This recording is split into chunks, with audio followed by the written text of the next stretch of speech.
before we have any questions, I've got a little I'd like to say about the production of Ausweises. This is a normal Ausweis or pass which would enable one to go anywhere in Germany. I picked this up as we left the camp at Liberation Day, or whatever you call it. And it's not complete because it's not a photograph.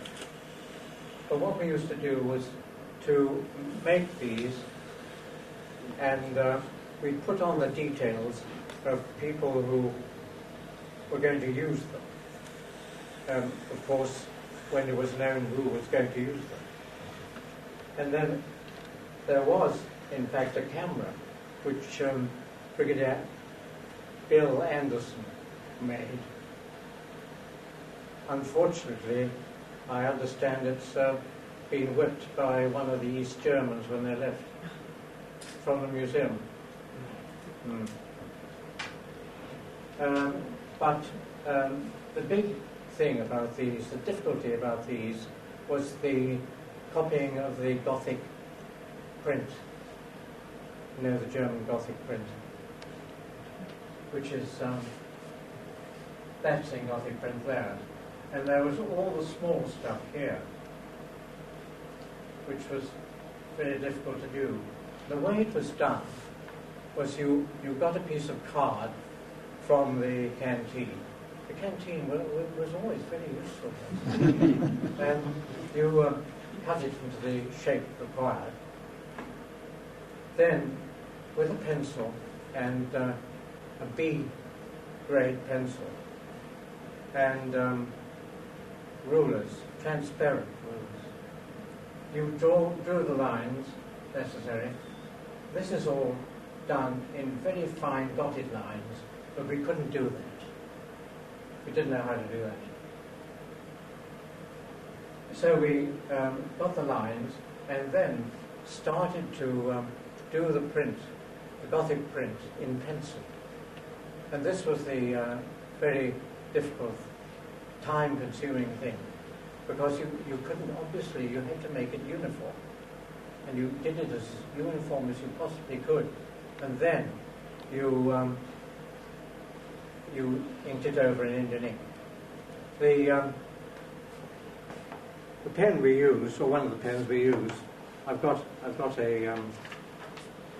copy here, the photostat. It's a fine pen, as opposed to blunt. And this little medallion here is as a stamp, which says geprüft, which means passed, or tested and passed.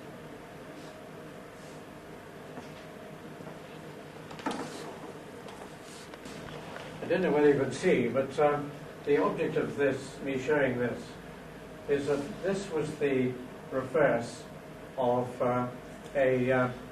what they called a nicht deutscher Ausweis, like we were, of course. We were, there were lots of people around Germany who were working and who were from countries round about.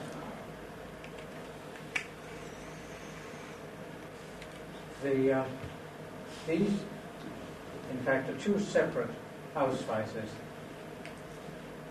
I can't show the other side because the Imperial War Museum wouldn't like it, because it shows the photographs of people who have, in fact, since gone. But they gave their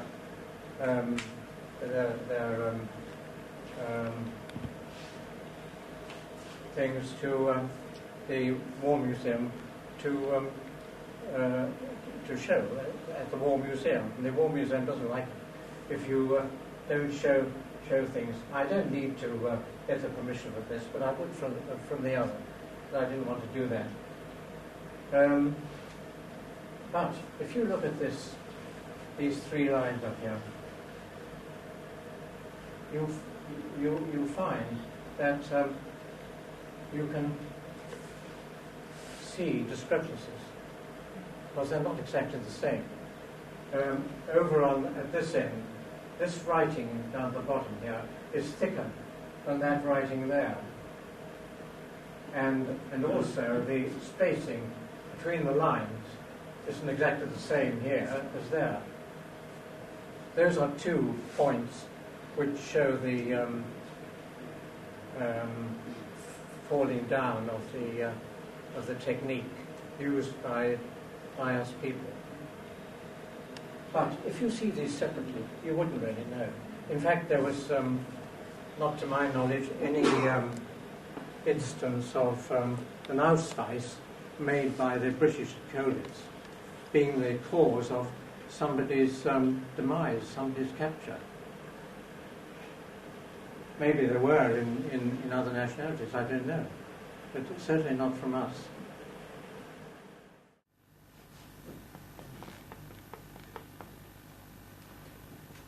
What was the forgery team? Who did you work with? A chap called Beats, known as Boggy. I don't know why. I didn't know his full name at all, but he was in the Navy. And then there was Brigadier Anderson, who was a sapper. He was the one who made the camera. He was extremely good at forging as well. Did John Watton get involved in that? No, he didn't. No.